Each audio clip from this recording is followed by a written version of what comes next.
ముఖ్యమంత్రిగా ఉన్నప్పుడు గవర్నమెంట్ ఆధ్వర్యంలో ప్రభుత్వ ఆధ్వర్యంలో దాదాపు 17 మెడికల్ కాలేజీలు మంజూరయ్యాయి. 10 మెడికల్ కాలేజీలు పూర్తయ్యాయి. ఇంకా 7 మెడికల్ కాలేజీలకు మొత్తం 8,000 చిల్లర కోట్లు ఖర్చు చేయాల్సి వస్తే ఇప్పుడు దాకా 3,000 పైచీలకు వాటికి ఖర్చు పెట్టడం జరిగింది. కేవలం 5,000 కోట్లు ఖర్చు చేస్తే ఈ రాష్ట్ర ప్రభుత్వ ఖజానాకు, ఈ రాష్ట్ర ప్రభుత్వ సంపద 1,00,000 కోట్లకు ఈ మెడికల్ కాలేజీలే పెరుగుతాయి. మరి ఇలాంటి 1,00,000 కోట్ల సంపదను ప్రైవేట్ పరం చేసి పీపీపీఏ మోడ్ అంటే పబ్లిక్ ప్రైవేట్ పార్ట్నర్షిప్ లో ఇది జరుగుతూ ఉంది. చంద్రబాబు చాలా కుట్రతో దీన్ని లక్షల విలువ, కోట్ల విలువ చేసే వాటిని అన్నింటినీ కూడా కేవలం 100 రూపాయలకు 1 ఎకరా చొప్పున ప్రతి మెడికల్ కాలేజీలో కూడా 50 ఎకరాల పైన భూములు ఉన్నాయి, ఈ ఆస్తులు ఉన్నాయి. ఇవన్నీ ఈరోజు ఈ మెడికల్ కాలేజీలు పూర్తయితే ప్రభుత్వానికి 1,00,000 కోట్ల ప్రాపర్టీ ఏర్పడేదే కాకుండా పేద పిల్లలందరూ చదువుకునేదానికి చాలా ఎక్కువగా ఉపయోగపడతాయి. పేదలందరూ కూడా డాక్టర్లు అయ్యేదానికి అవకాశాన్ని కల్పించారు. దాదాపు 2,150 మెడికల్ సీట్లు మనం కోల్పోతా ఉన్నాము ఈ మెడికల్ కాలేజీలు ప్రైవేటీకరణ చేసేదాని వల్ల.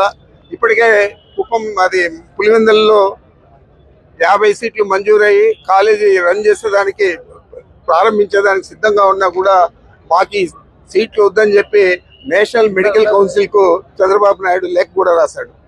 మరి ఈ విధంగా పేదల పొట్టగొడుతా ఉన్నారు. పేదల కోసం విద్యను మనం ఇవ్వాలా, వైద్యాన్ని మనం ఇవ్వాలా అని చెప్పి జగన్మోహన్ రెడ్డి గారు నాడు నేడు కింద హాస్పిటల్స్ కానీ స్కూల్స్ కానీ ఎంతో సుందరీకరణ చేసి 1,000 కోట్లు ఖర్చు చేసి చేయడం జరిగింది. అలాంటి అన్ని కూడా ఈ రోజు మూలబడిపోయినాయి, నీరు గారుస్తూ ఉన్నారు. మరి 17 మెడికల్ కాలేజీలు వస్తే తప్పకుండా ప్రతి సంవత్సరం కూడా 4,500 సీట్లు అదనంగా వస్తాయి. మరి ప్రతి సంవత్సరం ఇది ఎక్కువగా పెరుగుతా పోతాయి. దాదాపు ఒక 5 సంవత్సరాల్లో 30,000 మంది నుంచి 40,000 మంది ప్రతి సంవత్సరం కూడా ఈ వైద్య విద్య అభ్యసించేదానికి వీలు కలుగుతుంది. మరి ఇలాంటి దాన్ని అంతా కూడా ప్రైవేటీకరణ చేస్తూ ఉన్నారు కుట్రపూరితంగా. కేవలం డబ్బుల ఆశ తప్ప చంద్రబాబు నాయుడుకి కానీ వారి కుటుంబ సభ్యులకు కానీ అదేవిధంగా వాళ్ళ ప్రభుత్వంలో ఉన్న మంత్రులకు కానీ డబ్బుల ఆశ తప్ప ప్రజలకు మేలు చేయాలని ఏ కోశాన్ని కూడా ఆలోచన చేయడం లేదు. మీకంతా ఉదాహరణకి చెప్పాలంటే చిన్న దేశం క్యూబా, ఒక కమ్యూనిస్ట్ దేశం, ఫెడరల్ కాస్ట్రో అని చెప్పి చాలా సంవత్సరాలు అధ్యక్షుడిగా పనిచేశాడు.